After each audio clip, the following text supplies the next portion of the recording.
Blog Talk Radio.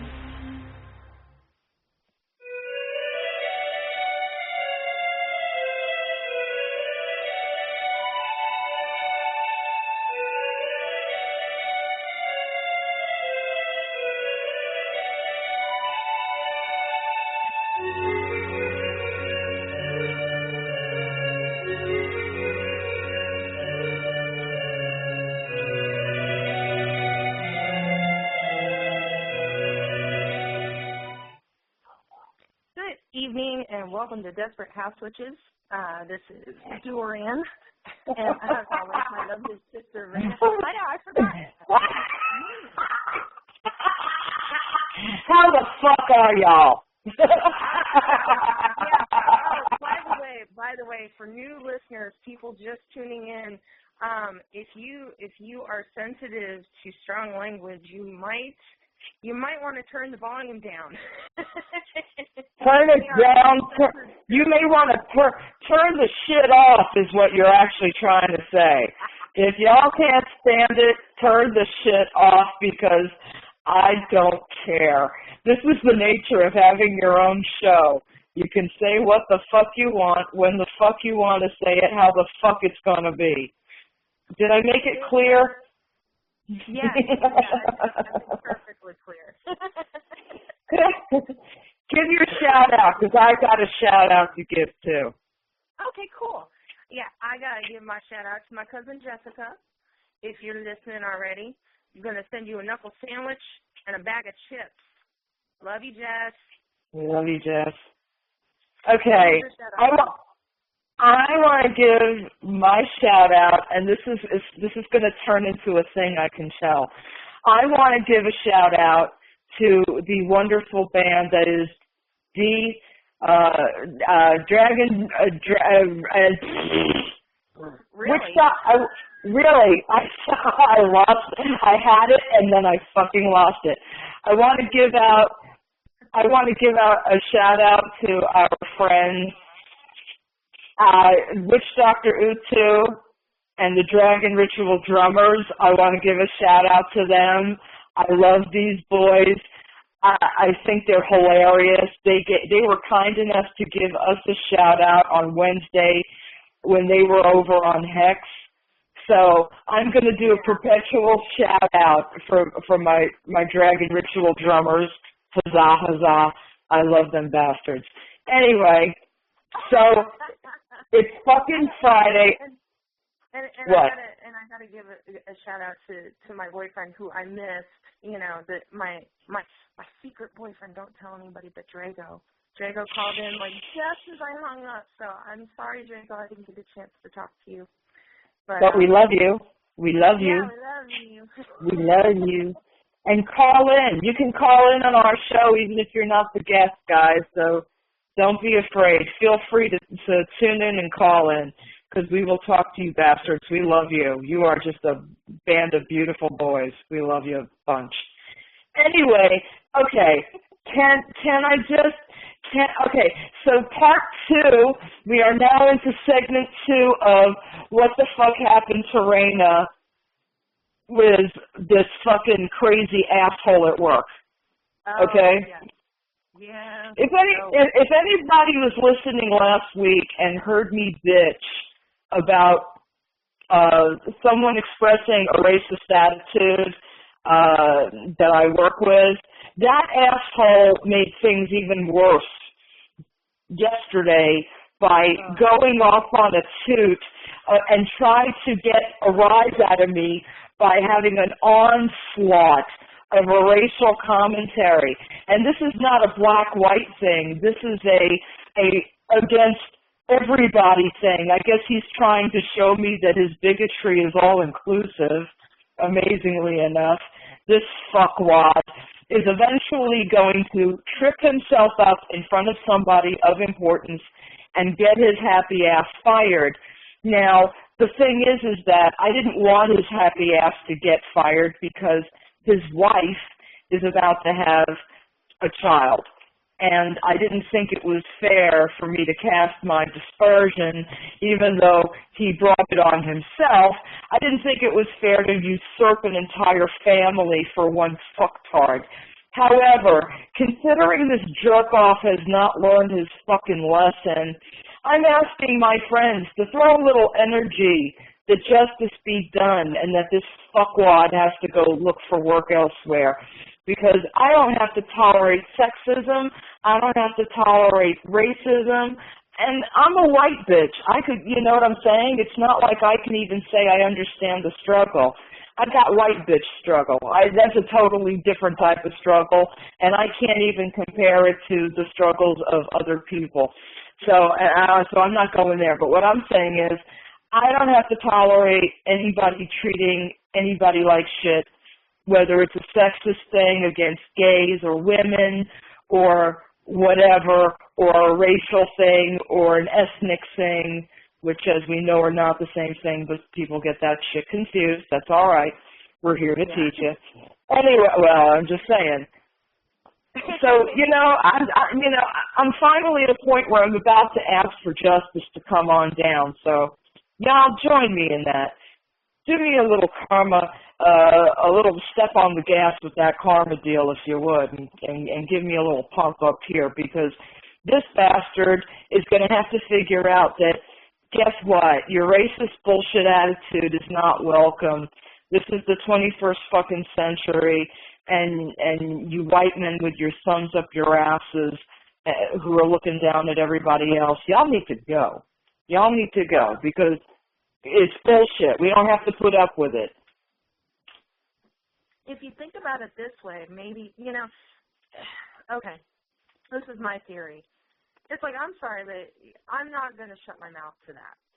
Okay. I don't care who it is. I don't, me personally, but, then again, I don't currently work in the corporate world, so right. I don't have to watch that aspect. But it's like, I don't care who it is. I hear something ugly coming out of their mouth. It's like, no, that's not acceptable. And I think the more people do that and the more consequences there are for behaving that way, hey, you may help his kid, by him biting his tongue and just keeping that ugly crap in his head. Well, here's the thing. He is not the type of person smart enough in the first place to have kept that crap in his head. and because, quite honestly, yesterday when I thought, okay, maybe we're getting over it, maybe he understands that he can't say that kind of shit. Oh, no. He's at the total opposite and decided to do a whole written... Yeah, he just kept putting his foot in his mouth purposely to bait me. It was a personal thing at this point. And I'm not falling into the trap. I am just not falling into the trap. So if anybody would like to throw a little fucking energy on that to get rid of a racist asshole, I'm right there. So come on with me, because that's bullshit. Yeah. I'll lend some energy to that. Thank you. I mean, it's just, in today's day and age, it's like, just stop. Just stop. I understand. We fear the unknown. We don't, There's no unknown anymore. No, see, that's bullshit. There's no longer, that's not if you're dealing with people, there's no longer an acceptance or a tolerance level for that kind of bullshit. We're not all living in fucking caves and we've never seen fire before. I'm sorry. Come into the real world and be a part of it and understand that the shit your daddy taught you just ain't working anymore. Not that it even worked then. It's just getting me riled up, and you know me. I get a heat on for stupidity. Well, because it's just, you can't really wrap your head around it. It's like, seriously, you seriously think that? People seriously think these things, and it's like, I don't understand. But, I was talking to my dad the other day, because my boys have, spring break this week, and it started yesterday, so he came by to get him. And he was talking about, where he lives, and it's a rural county here in North Carolina, and it's like we've run across I don't know how many people who have never in their life, senior citizens that have never even been out of their town. Oh yeah. Or their county. Oh yeah. There's a lot of people. They stay where they're born, they die where they're born, and they don't need to know anything about the outside world, and they're good with it. And I think it's crazy, but that's, my opinion, whatever. Yeah, I think it's sad. It's not sad if that's what you've expected out of life and that's all you're looking for. There are people who are perfectly content to live and die where they're at and never see or do or experience anything else. I think it's weird. You think it's weird, but apparently not everybody thinks it's weird. So, I don't know. Maybe I'm weird. Well, that's beside the point. Shut the hell up. Anyway. So, as long as they're happy, I guess that's all it boils down to. As long as they're happy, it doesn't matter. Well, I think it breeds ignorance and stupidity. I do too. But it's the more we get into the technology, the technological age, and we reach out to people, and we could talk to people across the world, and have friends in Australia and Africa, and we can learn about their culture straight from the source, and they can learn about ours. I think it's kind of, breaking down some barriers, but it's just, we've got to wait till those, I know it's going to sound mean, but we just got to wait till those old fucks die off. And, that's what I'm talking about. That's what I'm talking about, waiting for some old motherfuckers to just drop dead. I'm good with that. See, I know I shouldn't be because I'm about to be an old fuck myself, but you know what? I don't care. There you go. I just don't give a shit. It's like sometimes, you gotta just deal. It's sad, but it's true. Some people are just too stupid to live. And they shouldn't be fucking breeding. I'm sorry. I know how that sounds, but some people should just not breed. I know there's a certain aspect of to each their own, but by the same token, around. Yeah. That's the whole thing. It's like, at least if there's just two of them, they're kind of contained. But, then they start spreading. And it's like, there's not a bottle big enough of, like, anti-life to, like, fucking get rid of them. Or just, I don't know. Some people actually, I take back what I said before. It's not sad. Just stay in your town. Don't bother me.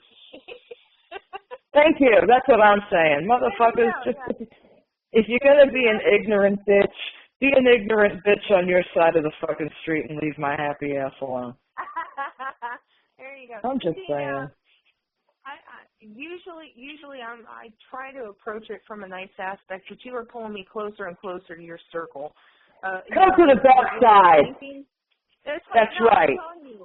It's like I just snapped at a friend of mine. I've known him for years, but it's like, he can get a little snippy, if he gets a certain thing in his mind, and it's like, I'm sorry, but we are having one of my friends on, a gentleman I know, and he's a mead maker, and not that I mind you, posting links to mead and whatnot, because I love mead. I wish you had sent it to me before, but, don't go advertising for somebody else while I'm trying to promote somebody. It's like, I tried to be nice about it, and then he got snippy with me, and it's like, you know what, no. Before, I would have been like, well, I wasn't trying to be, it's like, no, don't get snippy with me. My show. Hello. Thank you. In the show link. That's all there is to it. Thank you. That's what I'm trying to tell you. Some bitches are just going to be not so bright. Nah, it was a misunderstanding, and it's like I'll talk to him after the show, but it's like I'm not mad. It's just like, dude, seriously, how long have you known me? Don't take it down with me. Don't. Maybe it's not playing. The older I get, the less willing I am to put up with it. It's like no. Zip it. Zip it. So let's see. Who am I crazy about this week? Okay, this week, specifically today. You got Bieber who? fever? You got Bieber fever? No. I am loving on Jim Carrey today.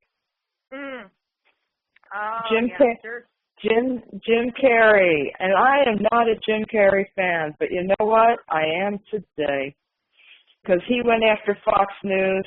He did a musical parody against gun violence, and Fox, in their infinite stupidity, took him seriously. And they're like, "Well, this is just ridiculous." And I'm like, "No, you are." And he's like, so he attacked Fox News, so I'm good with him. Yeah. I'm like, "Go on, boo-boo. Tell them how it is." Yeah, because I haven't heard what happened. I heard it was something cold, dead hands, but I haven't watched the video yet. I know people were like freaking out. Not all of them, but a couple of my Christian friends were like posting and anti-videos against Jim Carrey, and it's like, oh, so he must have said something liberal. Okay, I'm okay with that. Go on with you, Jim. That's right, boo-boo. We'll take you in. That's okay. I'm like ridiculous. Ridiculous. What'd you say? Could possibly get me in trouble, and this is so bad. Somebody posted on their wall a picture of the Pope and then Woody Allen, and I didn't really correlate the two. I knew he looked familiar, but yeah, he totally looks like Woody Allen. Oh my God, he does. That's scary. They posted the link, and I don't know, somebody said something, and my reply was, well, at least Woody Allen married the child he molested. I was like, that was... Whoa! I'm telling you, your meanness is rubbing off on me. Too fucking bad. It's awesome. I love it. Oh, God. It's like, I am channeling my sister right now. But I got to pat myself on the back. That was funny. That's pretty awesome. I will take full and complete credit for that. No worries. I'm good with that. I think it's hysterical, but I'm good with that. I haven't been befriended yet, and somebody liked the comment. So it's like, okay, I'm good. I'm good. She's not going to get mad at that. Nah, fuck that. You're funny as hell. Oh, my God. Oh. You know what we've been missing, though, too? You haven't been watching your trash TV. I haven't. You're correct. I have not been watching my trash TV. I have been busy busting my ass, working like a bitch, and quite frankly, I have not had time for my trash TV.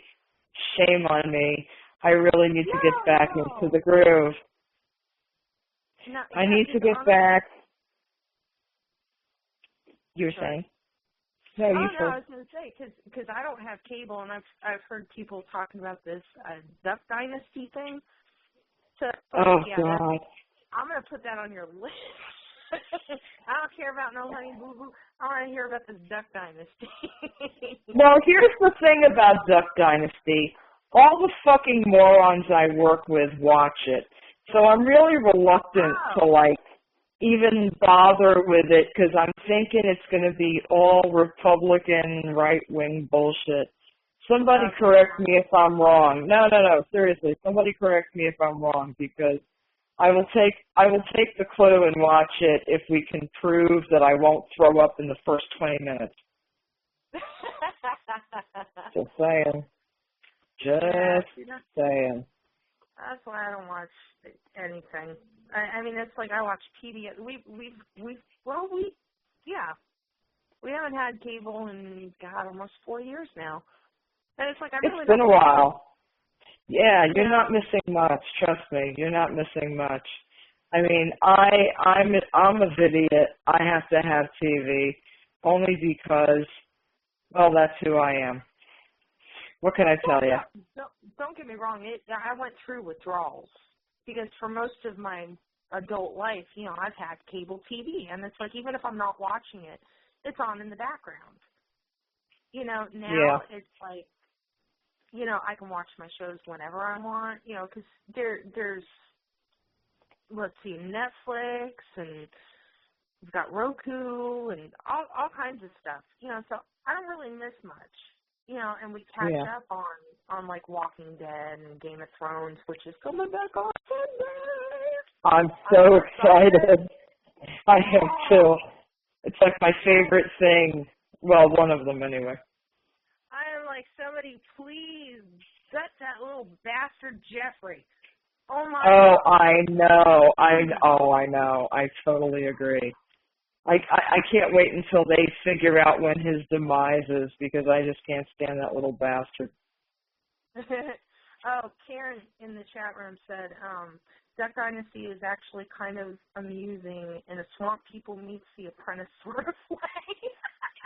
Oh, you know, I have to tell you honestly, I can't bring myself to watch The Apprentice because anything having to do with Donald Trump at this point is a non-starter. I can't do it.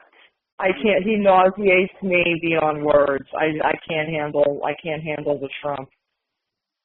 Yeah, we need to dump the Trump. Dump the Trump. Dump the Trump. Hilarious. I don't like looking at his face. And, you know, it's like, is it me or is he, like, really seriously getting redder in the face as the years go on? His blood pressure must be through the fucking roof. I have to agree, little sister. I have to agree. Yeah, he's a loser. Yeah, well, and he's always angry at somebody. It's like there is not a time that I see this mofo that he is not yelling about, you know, Rosie O'Donnell or this or that. I don't even know what he's angry about. It's like it doesn't make sense. It's like, oh my God, just shut up. Shut up. Him and Rush Limbaugh and Catherine Coulter, you know, just go away. Just, you know, live your lives in peace and leave us in peace. We don't want to. Are you talking? We don't want to hear your. Are you? You mean Ann Coulter? Yeah, whatever the fuck her name is. Skeletor's sister. Skeletor. There you go. That's her. Yeah. I can't stand her. Yeah, I can't either. It's like, oh, God. Yeah, I don't know. Whatever. I could go on and on. And we will. Trust us. We will go on and on. Trust us. We will talk about this until the cows come home. I'm telling you. But okay, all right. Anyway, why don't it's guest time. Yay, guest time. Guest time. Off a whole hello. Yeah, come on. Go. Off. Well, Off mute. Hey, James. Hello? Oh. You know what? I just put my sister. Oh, for God's sake. I can't trust her with a mute button. I can't trust her with anything. Do you see what the hell happens on this show? Seriously, folks. You can smack me later. I probably will. Anyway, this is James. James, introduce yourself to the folks and tell them the name of your company. Hey there, this is James Lindenschmidt. I don't really have a company per se. I run a website called bardicbrews.net. And the main purpose of that site is to talk about mostly mead, but fermentation in general. I'm a home brewer. I make my own mead, and every recipe that I make goes up on the website. I detail what I do, and I use, different ingredients. I'm really into like local seasonal ingredients, mostly that I get out of my ecosystem whenever I can. And there's all kinds of recipes on there and some musings about mead, things like that. And I also have an ebook on the website that talks about, shows you how to make your mead. I've got it sort of, pardon the pun, distilled down to a pretty simple process that's just really 6 steps, 2 of which are optional. And it's sort of a framework on how to make mead. And the thing that I like about it and that I try to do with it is to sort of demystify the process, because I think a lot of people, look into how to make mead and they think it's really complicated, but it's really pretty simple. It's really simple. And the method that I have allows you to do anything from making just a very simple, basic plain mead, we would call that a traditional mead, to adding just about any ingredient that you can think of to your mead to really sort of make it your own. Awesome.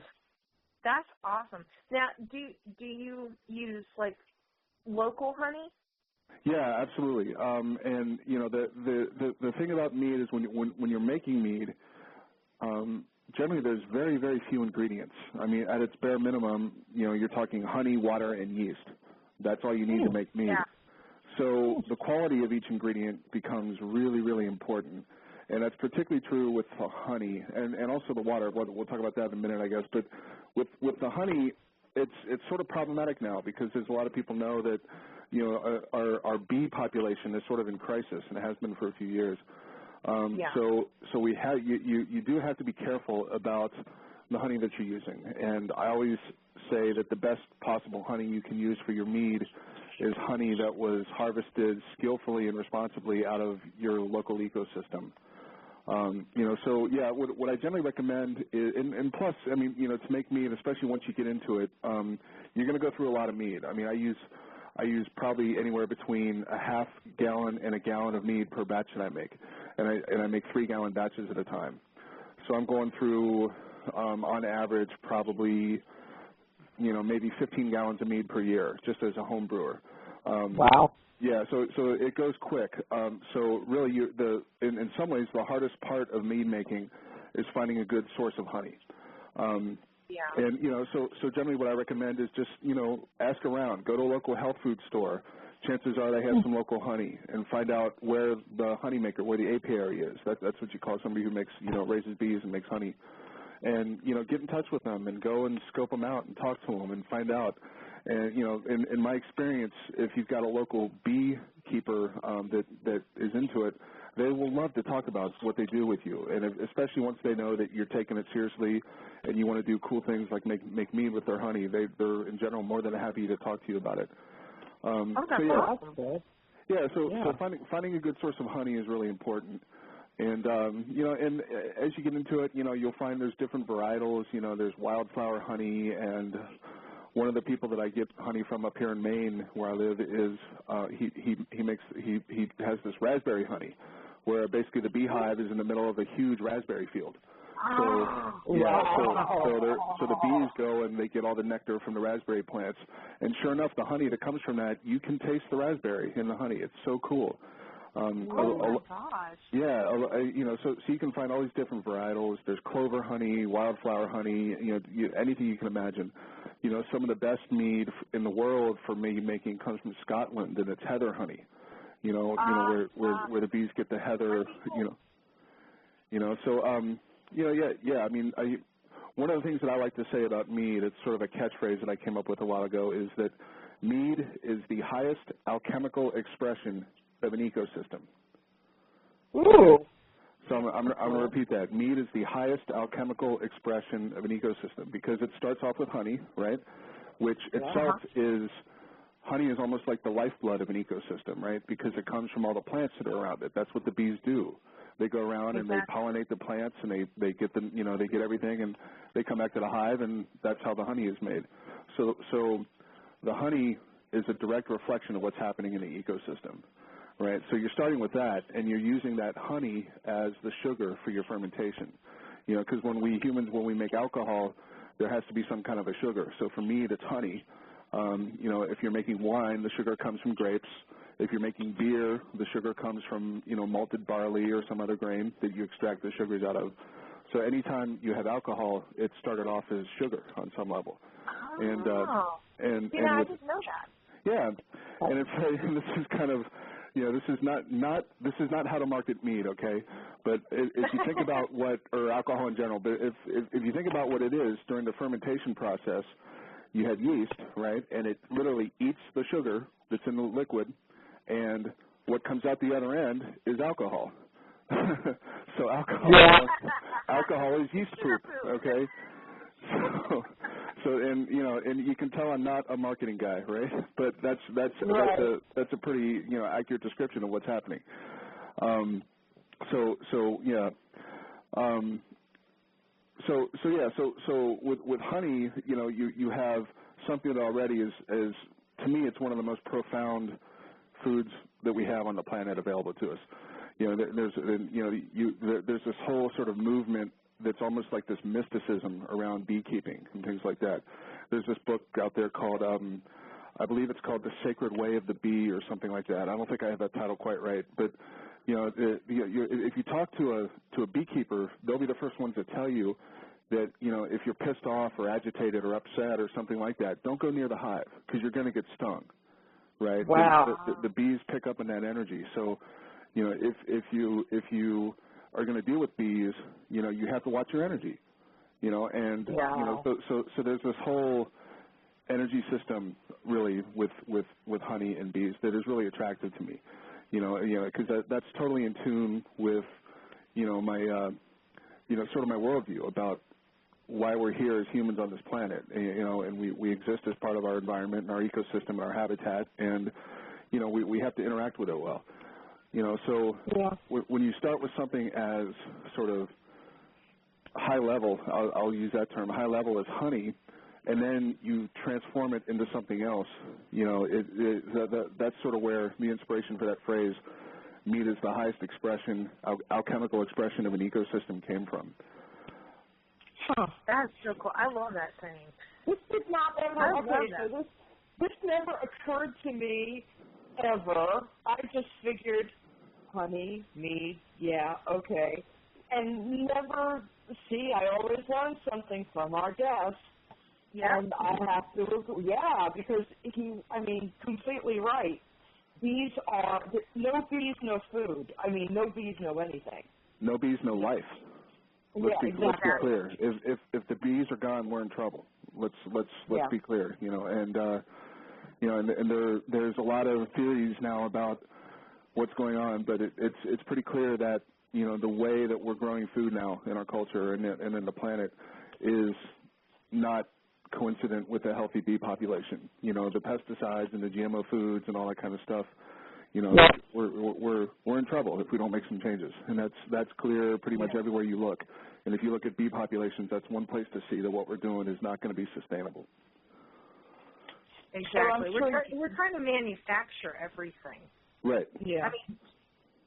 It's annoying. So, I'm sorry, I interrupted this. No, you're fine. So, in essence, you can tell probably before a lot of people even notice that there's an issue ecologically, because being a mead maker, you deal with the product so much that you know instantly if you're going to have a good year or a bad year, for, everything, but especially making mead. How old is the honey that you use on any given batch? Is it always from a freshly gathered batch, or is there some in reserve, or how does that work? Where do you keep the honey dependent upon what's going to be available? Right. Well, again, I'm not doing anything on a commercial scale or anything like that. I'm a home brewer. So generally when I buy honey, I generally get it in 5-gallon buckets. That's a common way to get it. You get a good price break there generally. And generally I pay, anywhere from $150 to $250 for a 5-gallon bucket of mead. Or I keep saying that, for a 5-gallon bucket of honey. And then that'll transform into, let me just do a little bit of math. out of that gallon or 5 gallons of honey, generally I can get probably about 20 gallons of mead, somewhere in there. Oh wow. Yeah, so it lasts for a while. I mean, I generally do at least a batch of mead per month, and sometimes more. I think last year I did about 15 batches, and I do small batches. I do 3 gallons. I tend to like to do more batches that are smaller rather than fewer batches that are larger. A lot of people will do like 5 or 6 gallons at a time, and they'll have bigger carboys to ferment in. If carboy is just a big glass container, like a big 5-gallon bottle or a 3-gallon bottle that lets you put a carboy on the top. And but 3 gallons works for me. I generally like that size. It allows me to make a lot of different batches, which is a cool thing because, like I mentioned earlier, I like to incorporate a lot of ingredients out of my ecosystem. I'm definitely, in terms of diet and health and things like that, that's sort of where I'm at, just personally. I'm definitely a locavore. I like to eat local food. Most of my calories come from local food. Wild harvested or foraged if I can do it. That's the best. That's my ideal. I like for everything to come out of something that I've foraged, and that's true. Like for, let me think here. Here's an example, right? I made a batch of mead a while ago called Tree Equinox mead, and I called it that. I called it that because I made it on the spring equinox. I think this is 2 years ago. So I'm playing with the word equinox, and then the tree is because all the ingredients came from trees except for the honey itself. Instead of using water, I used maple sap that I harvested. It was actually given to me by a friend of mine who harvested it from his local ecosystem out of the maple trees. So just plain maple sap before it gets boiled down into maple syrup. So I used that instead of water. And then I took the maple sap and I made an herbal tea out of it. And the herbs that I used were basically spruce boughs from a spruce tree on my property. I live up here in Maine in the woods. And so I got some spruce boughs, and I made a tea out of it, like an herbal tea. And that's what Native Americans and the pioneers used to do for vitamin C. Because oranges don't grow very well in Maine, right? so it's that cold weather and shit. Right, definitely. exactly. So if you're going to get vitamin C, that's what they used to do. And in fact, a good spruce tea has a lot more vitamin C than oranges do, and it's right here in the it's right here in the ecosystem. So so I made this mead, and so I started with the tea that tasted like Christmas almost, or Yule. It has this very evergreen flavor to it and the smell to it. And then you take that tea, you cool it down, you mix it with the honey, you add the yeast, and then you put it in the carboy and just let it ferment. And it takes, for a batch of mead, in the summertime when it's warm, it might take 3 weeks. In the wintertime when it's cooler, it goes slower. Sometimes they go for 3 to 4 months even. And then the fermentation's done, and and then at that point you've got mead. I'm oversimplifying it a little bit, but that's the basic process. Wow. I have a question because I've actually, I don't know if I still have it or not because I kind of gave up the ghost of trying to go in and do it and get everything together. But I was going to make a batch mead probably like last year or the year before. Okay. And call it All Hallows mead. Yep. But I was thinking of making that with orange, clove, and pumpkin. Nice. Can you make it with pumpkin? Yeah, absolutely. I mean, how would that work? Would you have to use the rinds or? Right. What part of the fruit do you use? The whole thing, or? Yeah, I actually have a story about that. Okay. The guy that taught me how to make mead, and I've been doing mead for several years now, but the guy that taught me how to make mead has been doing it for about 25 years or so. And he came over one night, and we actually, I used to do a podcast with my family about sort of our food journey and being locavores. We talked about mead some, but it wasn't about mead, but it was just this other podcast we did. Anyway, so he comes over with this bottle of mead, and he tells me, okay, I brought something special tonight that we're going to try on the air. And it's a bottle of 17-year-old mead. Okay. Wow. Yeah, and mead's just like wine or any other type of alcohol that's where the alcohol percentage is high enough that it's preserved. You know, I mean, something lower like beer, you want to drink it while it's fresh because it'll spoil. But if it's got high alcohol, I mean, everybody knows the saying, wine gets better with age, and the same is true of mead. So it was the smoothest mead I've ever had by far, and it was a pumpkin mead that he made. And I'm not a huge fan of pumpkin personally, but that mead was extraordinary, mostly because it was really smooth and it had aged really well. And the cool thing about it is when he made this batch of mead 17 years ago, he literally, it was at Samhain time, so he had a jack-o'-lantern that he had, and when he made his jack-o'-lanterns, he took aside one of the pumpkins, and he opened it up and cleaned it out, and he actually made the mead and let it ferment inside the pumpkin. Oh, and that's let it go. genius. Right. And he kept it in there as long as he could until eventually, the outer part of the pumpkin starts to deteriorate a little bit, and he had to siphon it out and go into a jug or whatever. But yeah, it was pretty cool. So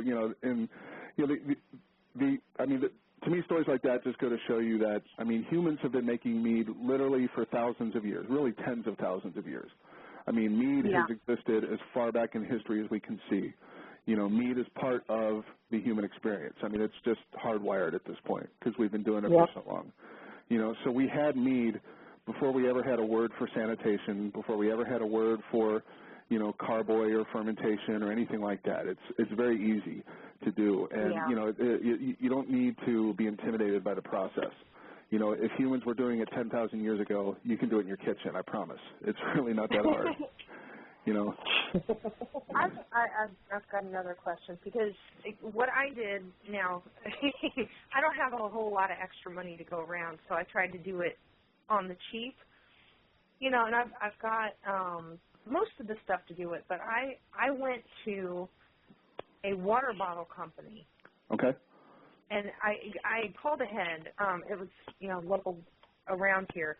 But I found one, and they still had the caps on them, which had the little hole, which could have fit the tube in and everything. Right. It's like, just perfect, and they're free. But you have to tell them, that you're going to use it for pennies. You can't tell them that you're going to put other liquid in there.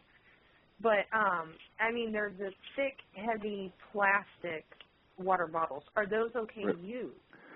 Yeah, I personally prefer to use glass just because I don't trust the plastic necessarily. I should preface that I'm pretty hardcore about this kind of stuff, and we should talk about the water that I use in a second because that's a cool story too. But since this is a sort of a pagan show, I think people appreciate it. But there's with plastics, especially if the plastics are exposed to sunlight, there are these things called BPAs that are in the plastic that can leach into the liquid. And I'm not, so I'm a little wary of that. So for reasons like that, I use glass. But then again, there's plenty of people making mead with plastic jugs. So the answer is yes, you can. Is it optimal? Probably not, but it'll work. Wow. Okay. Yeah, because I know sometimes the carboys, especially with the shipping, if you get them shipped to you, if you're lucky enough to have a brewing store close by you, I would look that up first because those things can get kind of expensive, even off of Amazon. They're like $22 a pop, $30 a pop, sometimes $50. Yeah, that's true. Generally to get started, you probably need maybe $75 to $100 worth of equipment, and that's if you buy a brand new carboy. You'll need a cap for it. You'll need an airlock. You'll need probably a siphoning tube. You probably want a funnel of some sort, and you want to have a stock pot big enough to hold the, all the ingredients that you're mixing together for each batch. So, and then there's other things that you don't have to have that are helpful, like a hydrometer. That's a tool that you can use to measure how much sugar is in the water, and that's how you can sort of figure out the alcohol percentage of your mead. I talk about that in my ebook a little bit and on the website. Again, it's not necessary, and when I first started, I didn't bother with it. I just sort of I would just wing it and just pour honey in until it felt right. If you want to get a little more precise about it, then it's definitely a good thing. And I can't imagine doing mead without a hydrometer now, but I've been doing it for a long time, and I'm not intimidated by it anymore. It doesn't seem scary to me to use more equipment. but it's not necessary. But, so figure about $100 outlay to get yourself set up with some equipment. And then each batch, depending on what you put in it, a gallon of honey is probably going to be $50, somewhere in there. And then, that's going to give you maybe 10 to 15 bottles of mead, somewhere in there. So if you break it down, $5 to $7 a bottle, that's pretty cheap. And yeah, somebody in the chat. That's not bad. Right, exactly. Somebody in the chat room just said find a local brewing store, no shipping and good conversation, and I absolutely agree with that. There's homebrew shops all over the place. There's a lot of people making alcohol, especially beer, but mead is seeing almost a renaissance right now in a sense, in that it reminds me a lot of what happened with beer like 20 years ago, like, when all these little craft brews and the microbrew started happening a lot. Yeah, and, every town. For a while. Yeah, right. Yeah. Every town would have, brew pubs popping up on every corner, that kind of thing. Yeah.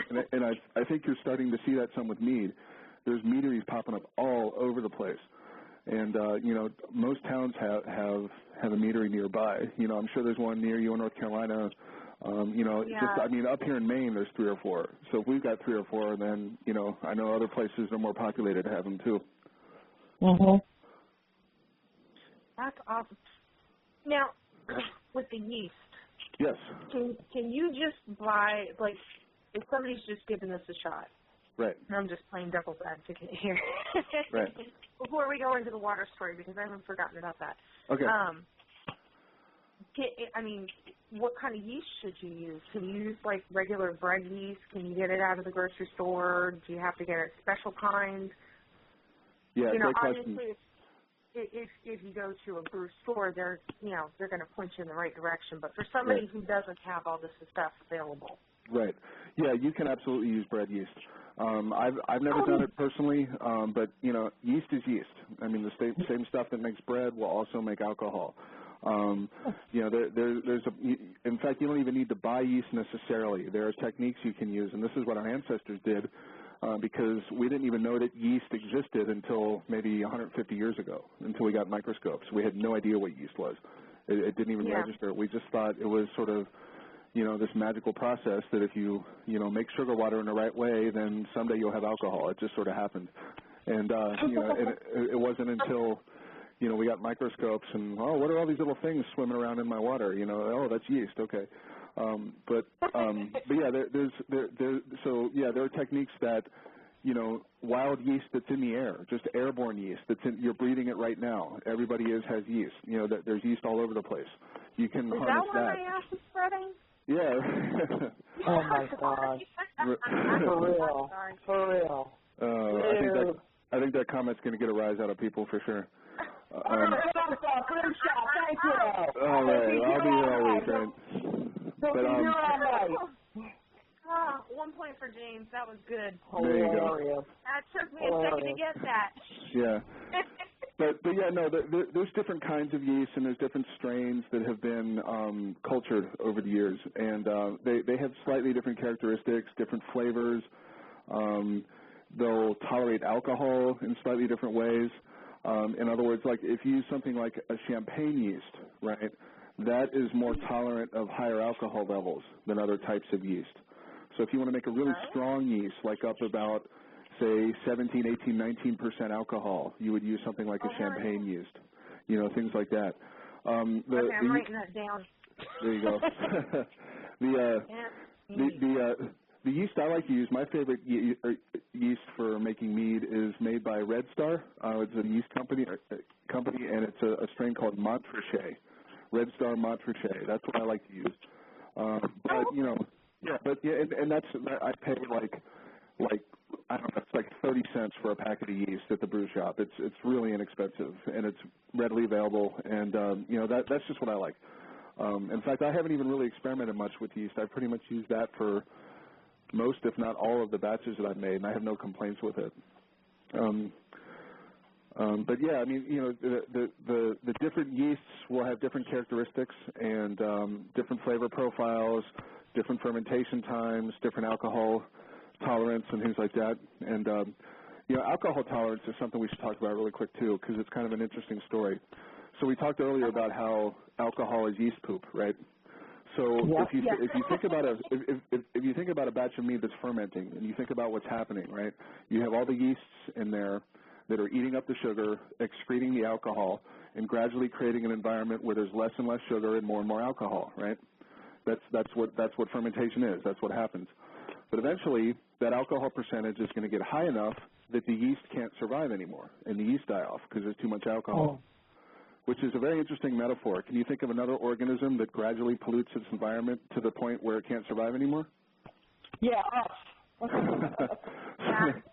So that's kind of a cool little metaphor. But yeah, so and for a long time, for thousands of years, that was the strongest alcohol we could get. It's generally anywhere from 15 to 20% alcohol. In other words, 30 to 40 proof. You know, you hear, what proof it is. And it wasn't until the Arab alchemists around the 12th century discovered distillation, and then that hit Europe around the 16th century. We started getting much stronger alcohol, and things like whiskey and vodka and all the other distilled beverages. Hit the common people. And that's, funnily enough, that's also when things like alcoholism started really becoming a factor in our culture. It was, I don't want to say it was unheard of before then, but it certainly wasn't the problem that it is now. Wow. Huh. Okay, I want to hear about the water. Can we get to the water part now? The water, okay, yeah. Okay, so earlier we were talking about how few ingredients there are in mead. So you want to use the best quality water that you can. I generally would not be cut dead personally, and again, I'm hardcore about this stuff, okay? But I would not ever use urban tap water, or as I call it, urban tap liquid to make mead with. Mostly because a lot of that stuff is, there's chlorine in there, there's fluoride in there. All that stuff's going to kill your yeast anyway. So, in some areas where those percentages are high enough, you probably can't use that anyway, just because it won't work. There's too much chlorine. Right. So what kind of water do we drink? What's healthiest for us? And there's a lot of talk out there about different water. One thing about water is when you drink water, within about 20 minutes or so, the water that you drink, that's your blood. It goes right to your bloodstream. So the blood that's flowing through your body is a direct reflection of the water that you're drinking. So as somebody who it's important to me on a lot of levels, spiritual and otherwise, to live in as close harmony with the earth as I can. So the journey that I have there is about probably like 4 years ago or so, I started drinking spring water. And I don't mean spring water that I buy in a plastic jug in the store. I mean a spring that I drive to with my glass containers and harvest the water out of the spring in the glass containers and bring it back to my house, 20 gallons at a time, every couple of weeks or so. So that's, so and to me, that's like going to church, right? I mean, that's like, that's me drinking water that the earth is offering up when it's ready to give it, not when we drill into her to extract it. You know what I mean? And so it just feels better to me. So that's what I drink, and that's certainly what I make all of my mead out of. I mean, unless I'm using something special like maple sap. But if I'm just using water, it always comes from the spring near my house. And, for those of you interested in that, there's a pretty cool website called findaspring.com. And it's basically, it's a Google Maps kind of situation where, you can pull up your address and start looking for springs that are near you. There are people that have them marked and, things like that. So that's a good resource, and you can ask around if you're in a rural area, and you talk to any sort of elders in your area or in your community, they might know where a spring is nearby. And I generally recommend checking it out. Now, the spring I go to up here in Maine, it's on a mountaintop in Maine. It's beautiful. And the water that comes out of it is probably the cleanest substance I will ever come into contact with on this planet. When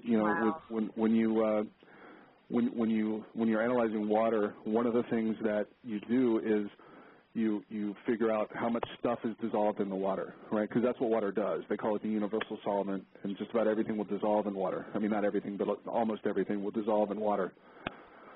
So if you're going to measure, how much stuff is in there, they measure that in parts per million, right? How many parts per million of stuff is dissolved in the water? And most tap water, like urban tap water, is going to be somewhere between 1 and 300 parts per million, something like that. If it's as high as like 400 parts per million, then you have to call it mineral water, and things like that. So that'll tell you how much stuff is in there. And the water that I get from the spring is 10 parts per million. It's just super clear, super clean. It tastes delicious. It's amazingly hydrated. It just feels so good in my body energetically. So, that's my water spiel. I'm really hardcore about that, and I love to use really good water. Whenever I travel, that's the thing I miss the most, is having really good water to drink like that. Yeah. That's awesome. See, yeah, I wish we had one closer to me. I have a stream in my backyard, but it's got a very large snapping turtle, and it's not the cleanest water. Yeah.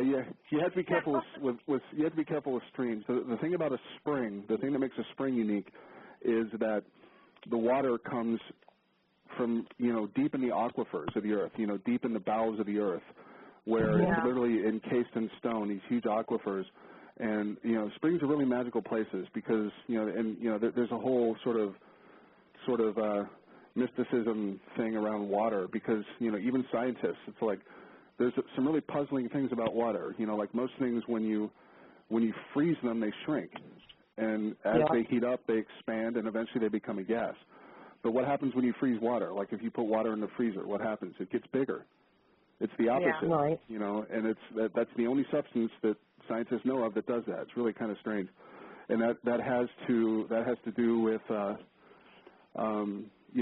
springs work. Because if water didn't have that property, the springs wouldn't come up. Because the springs are on the tops of the mountains, and the aquifers are deep in the earth. So yeah, so you have to be careful with streams because and a lot of people go, wow, that water comes out of the earth. How do you know it's clean? How do you know it's safe? One way to test it is with a TDS meter, but that's not going to tell you if there's like bacteria or anything in the water. But bacteria is only going to get in the water generally when it's close to the surface for a while. And the way you tell that is temperature, right? The water that comes out of the spring I go to is cold. It's down around 40 degrees or so, which in the summertime is amazing. Sticking your head under the tap of the spring, you have 40-degree water, going on your head on a 90-degree day. It's fabulous.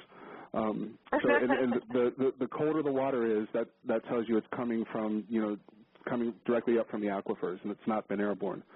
So I definitely would not take water out of a stream without purifying it first. And, you can boil it, or if you want to purify it, let it boil for a while to kill any nasties that are in there, and then filter it. That you could do. But, again, I'm not sure, what the quality would be there. If you don't have a spring near you, then, just get the best spring water you can at your health food store or something like that. And there's other strategies. There's, what do they call it, like reverse osmosis filtering, other filtering strategies you can use. But, I always encourage everyone to use the best possible water that they can, for sure. Yeah. Absolutely. We make the same recommendation whenever possible. Right, absolutely. Yeah, somebody said you never know what's been upstream. Yeah, exactly. Drinking deer pee. Yeah. Right. Oh, that's so gross. I just grossed myself out. Our fans are crazy. What can I say? We have some crazy listeners out there. What can I tell you? So now, you don't sell it right now. Because we've had this thing where some of our guests they come on, and then all of a sudden, bam, they get offers to start selling other places. So right, it may happen. But here's the thing with Mead. Unfortunately, alcohol is a very highly regulated substance in our culture. Right, you can't just sell alcohol. You need liquor licenses, and there's a whole lot of legal issues that you have to overcome in order to sell alcohol, including Mead. And as it is now, selling homebrew is not legal. Okay, you can make homebrew. There might be a few states that still are sort of behind the times a little bit, but as far as I know, in almost all the states, if not all of them, you can make your own alcohol. Selling it, on the other hand, is a different story. And you know, and besides that, you know, this is something, you know, we can talk about, and that's sort of the difference between commercial mead and homebrew mead. And you know, I love the fact that there's so many commercial meaderies popping up. I think that's amazing. It's fabulous, you know, because mead's an amazing drink, right?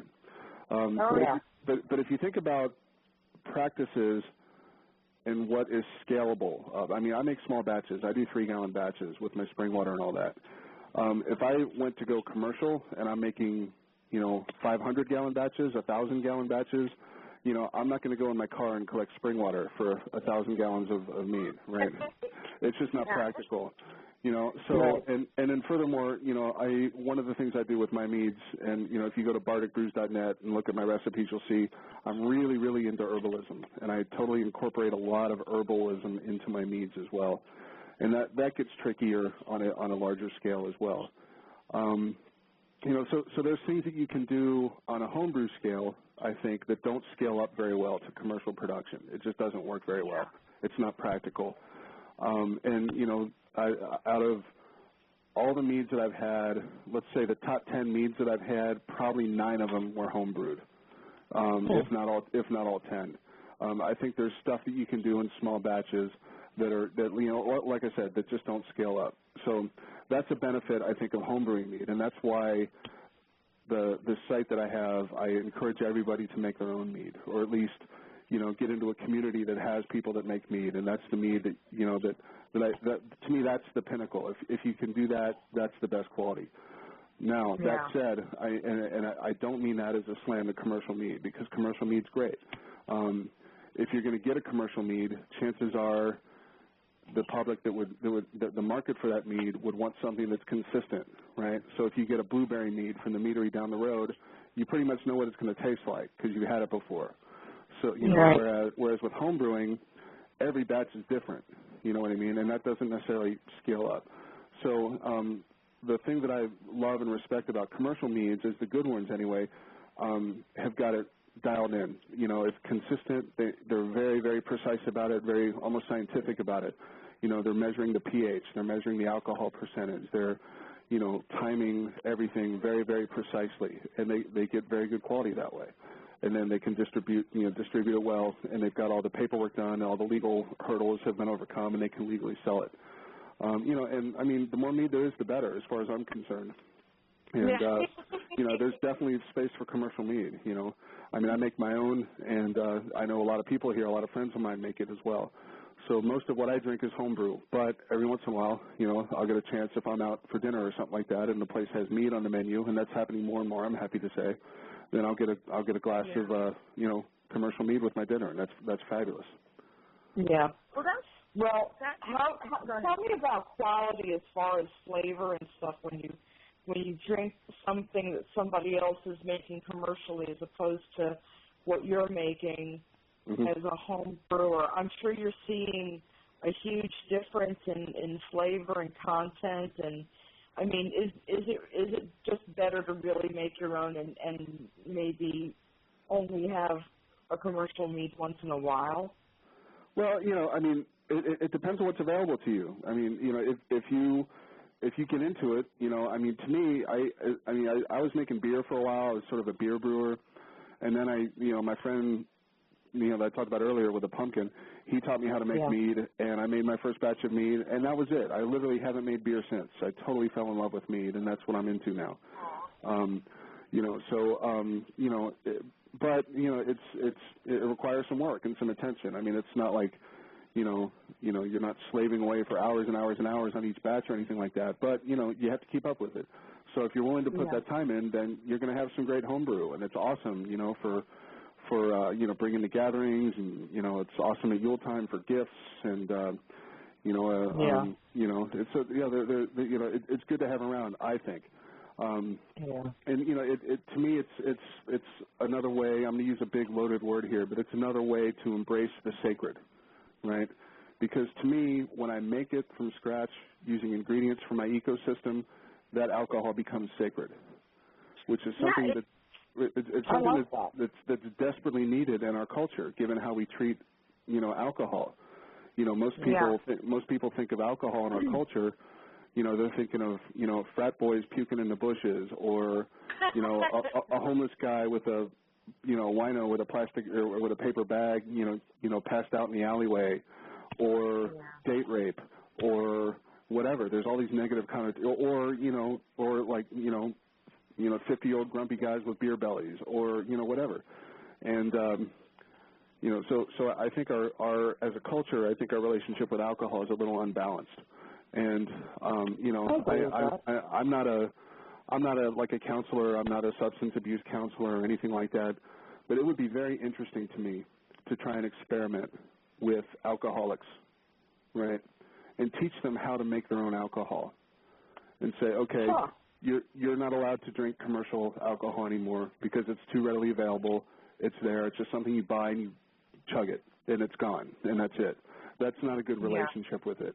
It would be interesting to me to see what happens to alcoholics if you have them make their own alcohol and, treat it with a sacred intent and realize that, okay, I'm going to make something that is the highest alchemical expression of my ecosystem. That changes the relationship there. So, whatever. I mean, again, I'm not a counselor or a substance abuse person or anything like that, but that would be interesting to me to see, what they have. I wonder if we could get, petition the government to give him funding for research. That would be awesome. Because I would love to find that out. For the simple fact that, in my family, alcoholism runs, through the veins. So it's like, I enjoy my drinks and, I can walk away from it. And it's like, you got to wonder, too, what kind of additives are in the alcohol. Absolutely. Let's talk about one of those additives. Let's talk about hops. Okay. Hops is one of the common ingredients in beer, right? And that's what gives beer its bitterness generally. There's an interesting story about hops, and I think pagans will be very interested in this actually. Up until the 15th century, or the 16th century, like 1517 or somewhere in there, I forget what it was, there were these things all over Europe called Groot guilds. The word I'm using there is Groot. It's like the word fruit, but with a G instead of an F. And Groot guilds were basically the herbalists of the community. They were the herbal supply shops, back then. And so if, you would go there, and if you wanted to make a certain brew, that's where you would get your herbs. You would go, okay, whatever, it's winter's coming, and I've got a runny nose. So here's the herbs that you need, that kind of thing.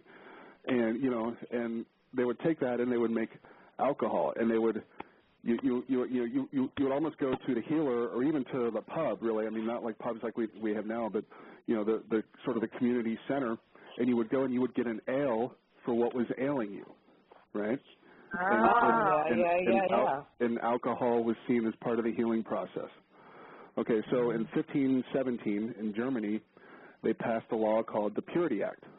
Okay, and they always name them things like the Purity Act or the Patriot Act or whatever, so you could never possibly have an issue with it because it's the Purity Act. What, are you against purity?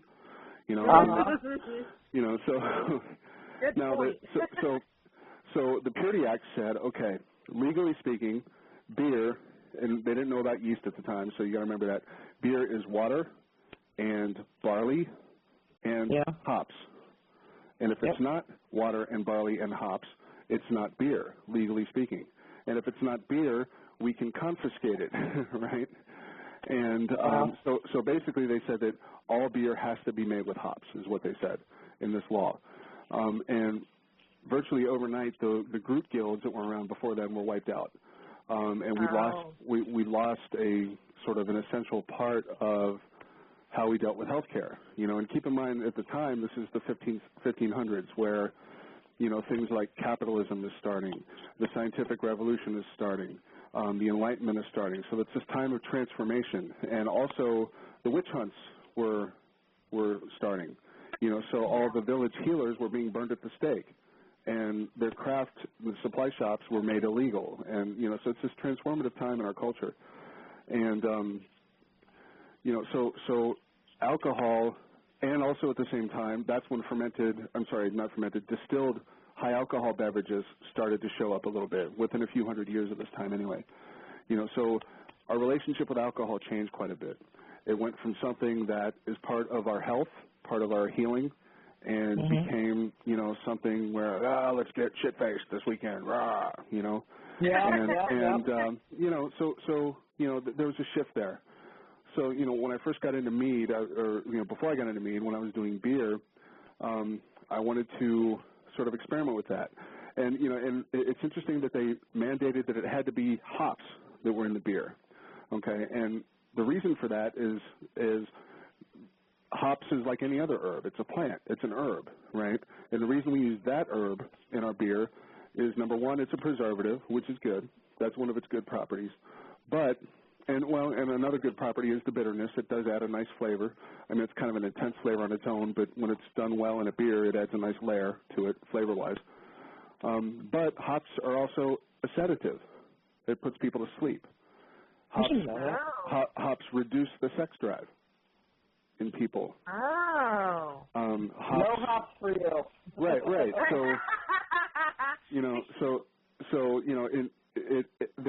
There's actually language around that time period, around this Purity Act, where it will make the commoners easier to control, things like that. So there's all this stuff happening around it. So when I was doing beer at this time, when I sort of learned about all this stuff, I was like, well, screw that. I don't want to use hops anymore now that I know what it does. Hops is really estrogenic, too. That's another one of its properties. I didn't know that either. Wow. Yeah, well, I mean, if you think about somebody who drinks too much beer, a guy that drinks too much beer, what happens to him? He gets the beer belly, he gets the man boobs, he gets this, this goddess-shaped figure, because you're getting all these calories from beer, and then the hops tend to tell the body what to do with those calories, right? And it's all the estrogen takes effect. So I wanted to, that's how I sort of got involved with herbalism. It's like, okay, wait a minute. Let's go back to before this change in our culture. And I remember the very first non-hops beer that I made, I used different herbs. I used St. John's wort because instead of putting people to sleep, I wanted to lift them up and make them happy. And what else? I used a few other things. But, I basically, instead of putting people to sleep, I wanted to make a beer that would raise their spirits and, give them energy. And, awesome. Yeah, right. So there's all kinds of stuff that you can do. I'm not a huge fan of hops for that reason. I mean, every once in a while I'll still get a beer when I'm out and things like that. And I'm not saying I don't ever drink hops, but I don't generally, I haven't brewed with it very much since I found out about it. So, and instead I incorporate other herbs, things like that. And that's definitely really easy to do when you're making your own mead because, instead of starting with water, make an herbal tea and brew with that, Yeah. And then also after the first stage of fermentation is done, when you're making mead, you'll have your carboy with the mead inside, right? The bubbling in the airlock has stopped and the fermentation's over. And then eventually a lot of the solids that are there will settle to the bottom. So you have a layer of sediment on the bottom of the thing, and then you have the increasingly clear mead on top. Then generally I'll siphon it out into jugs so it can keep clearing. And then sometimes once it's in the jugs, at that point you've got 15% alcohol or so you can add another layer of herbal flavor or an herbal profile by tincturing. You can put herbs in while it's clearing. And and the herbs will tincture into the alcohol. So you can add ingredients at various stages of the mead. A lot of times I'll do something like I'll just toss a vanilla bean in if I want to give it a vanilla flavor, or whatever. There's a million things you can do, and I talk about that in my ebook about how you can add, different ingredients at different stages of the brew. But yeah, I mean, there's this whole spectrum of herbs that we can work with, and herbalism is something I've really learned a lot about over the past few years, and I love it. It's an essential part of my healthcare strategy now, for sure. And awesome. that extends into my mead making as well. That's awesome. Now, what was your favorite? I know this is going to be probably hard. What was your favorite batch ever? Oh boy, my favorite batch ever. I got to think about this for a minute. One of them is a wild black cherry mead that I made. It was like the first year I was making mead, and unfortunately I don't have any of them anymore. I've drank it all. But it was at the time when I first started making mead, I really liked sweet meads. You know, where there's honey left after it's done fermenting. You know, that's what I wanted, and it was a really, really, really sweet, almost like a dessert mead. It was wicked sweet, and as we say in New England, wicked sweet. You know, so and it used wild black cherries that a friend of mine had growing in his yard. So we harvested some of the black cherries in season, and the color on that was just fantastic. It looked like a really deep red color. Oh, it was fabulous. That was a good one. Let's see, what else? This past year, I made a blueberry mullein mead with it was actually a double blueberry mullein because I used twice as many berries as I normally use. And that was another one that just had a really deep berry flavor. That was a really good one. What else?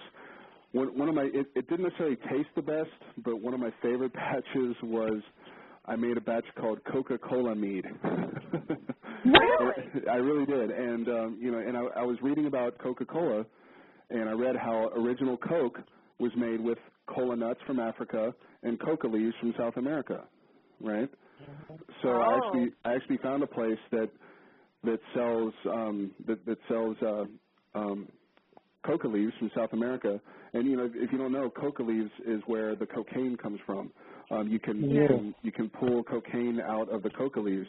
But, you know, like anything else, when we humans sort of concentrate things and extract things, that's where we get into trouble, you know, whether it's cane sugar or alcohol or coca or opium and we get heroin, or, you know, when we make things really strong, that tends to be trouble for us. But if you look at the indigenous population in South America, they'll chew on coca leaves, and they've been doing that for thousands of years, and it's like that's how they start their day, you know, and they use it the same way we use caffeine, you know, and when it's taken in its natural form, you know, it doesn't cause nearly the problems that, you know, snorting coke is going to cause, you know. Well, that's because it's out with so many different chemicals. Right, exactly, you know, so it's so apparently if you've got coca leaves, you can sort of decocainize those coca leaves in the same way that you can decaffeinate coffee, right? So there's a place online that sells these decocainized coca leaves. So I got some coca leaves from there. I got some cola nuts from an herbal supply shop, and I made a Coca-Cola mead out of that, and that was fun.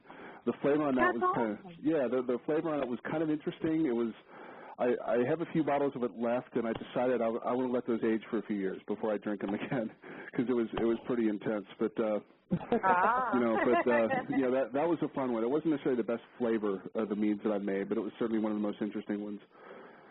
Yeah, boy, it's hard to tell. I mean, I've made, you know, dozens and dozens of different batches at this point, and it's hard to pick a favorite. Yeah, it's kind of like, you know, well, I think you're trying to pick your favorite band or, right, you know, which of your kids is your favorite? Yeah.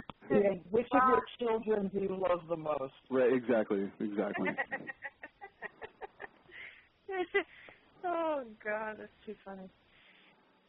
Oh, she's laughing because I've actually asked that question before. Which of your children is your favorite?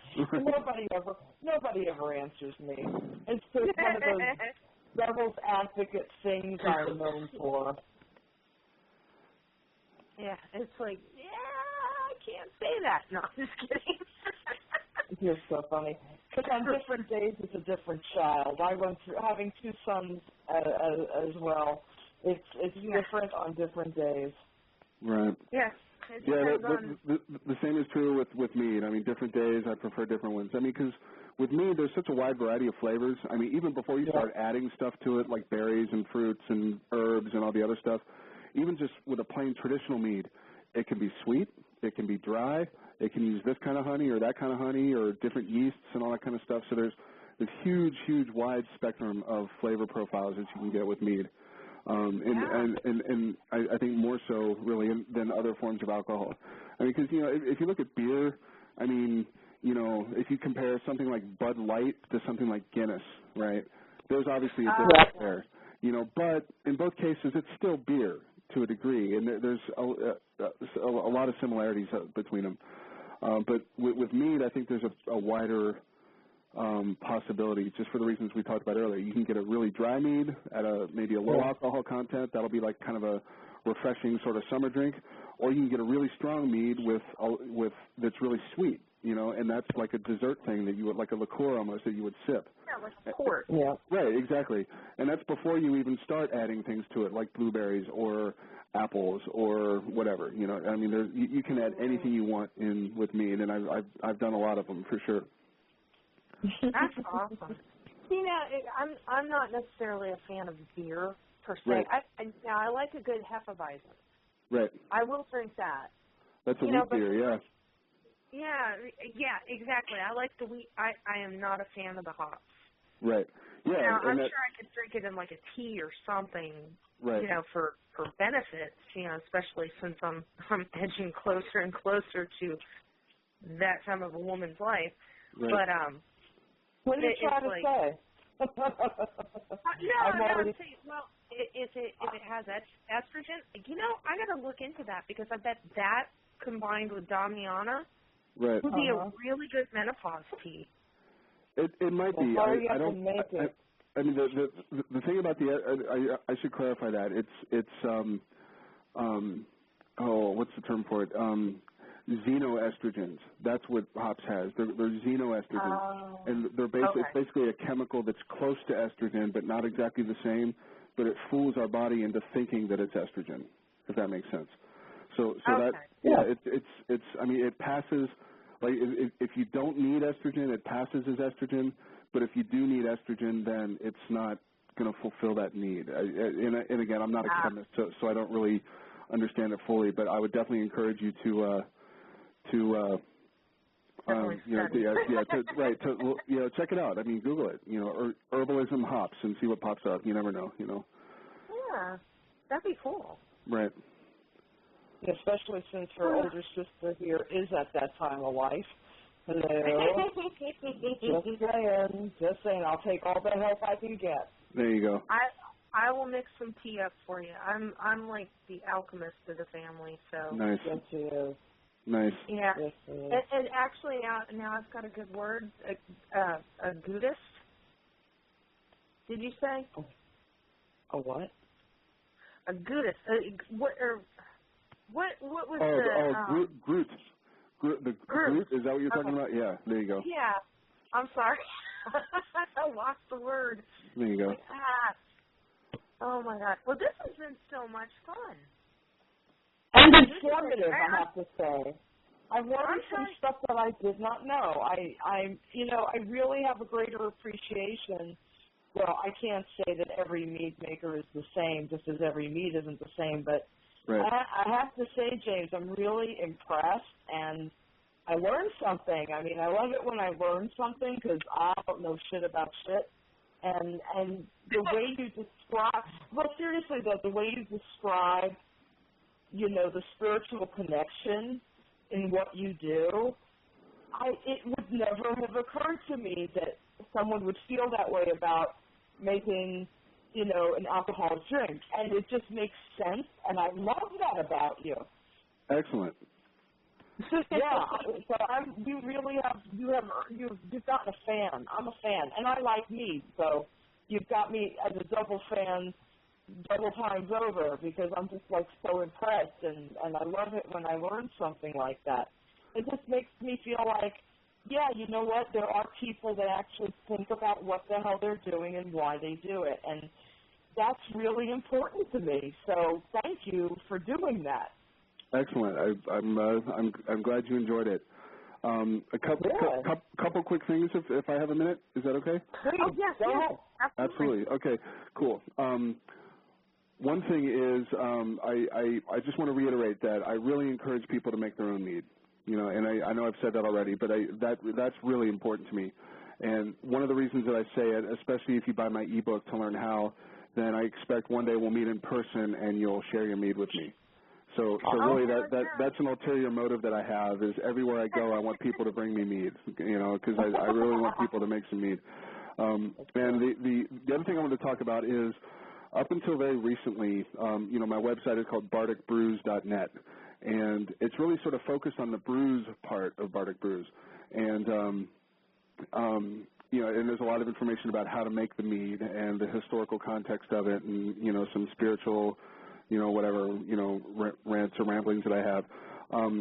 But lately I've wanted to sort of bring more into focus the Bardic side of it and go more into the storytelling. And I'm also a musician and things like that. So I just did my first episode of a new podcast, and this new podcast has some music that I did, and it tells the story of from our Viking friends, from our heathen friends, of how Odin won the mead for gods and men. And I figured if I'm going to start telling stories about mead, that's got to be episode 1 right there. Yeah. And, so I just posted that about a week ago, not quite a week ago. So if people want to. It's only about 10 minutes long, so if people want to hear, hear some music and, hear me tell a story about mead, check it out. It's right up on bardicbrews.net. Do we have that link, Dorian? Do we have a link for that? Do we have a link for that? Yeah, I've been posting links all throughout the show. I posted that one earlier, and I think I closed it. But if you scroll down just a little bit on his page, on the page I just posted, bardicbrews.net, you'll see it's embedded the little player. So yeah, go ahead and hit play. It's awesome. Wow, and we are just about out. Yeah, it's just you can go to bardicbrews.net. The most recent entry is talking about tonight's interview on your show, but the one right before that has the mead hall on it, so you can see it right there. Yeah, and I'm going to listen to it. Yeah, and I'm gonna post that link on our fan page too, so everybody can get to it. Sweet. But this has been awesome. We're gonna have to have you back on again. Oh, I would love Can you come back on? I can. I'll talk about mead for hours until people tell me to shut the hell up. So absolutely. That's all right. No, we would never tell you to shut up. I'm fascinated, and I'm really I'm so pleased that I learned something, and you're so cool in your approach, and I love that. That's really great. Excellent. And I really hope you will come back because we're going to make you come back. All right. Well, I don't know. Keep poking you on Facebook. There you go. Well, yeah, I'm happy to do so. I love talking about it, and check out bardicbrews.net, and most importantly, make your own mead because it's amazing. I mean, awesome. nothing will lift a gathering quite like pouring some of your homebrewed mead into a drinking horn and passing it around the fire. It just lifts everything. I can't even explain it. I mean, because most of the time you think of people getting drunk and tipsy and the fight breaks out and all this stuff. I have never, ever had that happen with mead, not once. It always puts people in a great mood, and every time there's mead at a party or a gathering or, a circle or whatever, it always elevates things. It's really cool. So anyway. Having been a member of the SCA for 35 years, I know exactly what you're talking about. There you go. So everybody who's familiar with mead will tell you that story. Absolutely. I think. Absolutely. I mean, that's my experience anyway. So. Mine too. It's always a great storytelling accelerator. It's a love fest. I think it's amazing. Absolutely. So next time we have you on, we're going to have to have some of your music on too. So there you're you going to go. have some of that prepared. There you go. Yeah, you better have some of that prepared. Yeah. I can send it to you ahead of time or something like that. We'll figure it out. Yeah, so we're about to get cut off because I just got told we got 90 seconds left. But thank you so much for coming on. And, yeah, I am. I'm going to keep poking you every once in a while, like, when you coming back on, when you coming back on, when you coming back on. Poke me whenever you want, baby. No, I'm just kidding. Awesome. We love it. That's so cool. And thank you so much for coming on. Thank you so much. Yes, absolutely. You're an amazing guest, and I love this. This was great. Excellent. I had a great time. Thanks so much. All right. You have a great night. Be well. Bye. Okay, I love him. I love him. Can I just say I love him? He's awesome. Yeah. I love him. He's amazing. everybody check out his Bardic stuff and take to heart what he says, because I definitely was impressed by how he makes his mead. So, sis, give the blessing and let's go to sleep. Yes. Amen. No, I'm just kidding. Wrong blessing. No, I love you guys. We are so thankful, for the wealth, health, and happiness that the gods spread throughout the community. We are so thankful for the tight community. And go out. It's getting warmer. Go stick your feet in the grass. Go be free. We love you guys, and we will see you next week. With Taliesin. With Taliesin. Night. Love you guys. Love you guys. Night. Night. Calling all parents. Get up to 50% off all of Old Navy's amazing kids and baby styles right now. Hurry in for $2 flip-flops, $4 tees and tanks, $6 graphic tees, and $8 dresses and boy shorts at Old Navy and OldNavy.com. High fashion, Old Navy. Valid 5/1 to 5/9.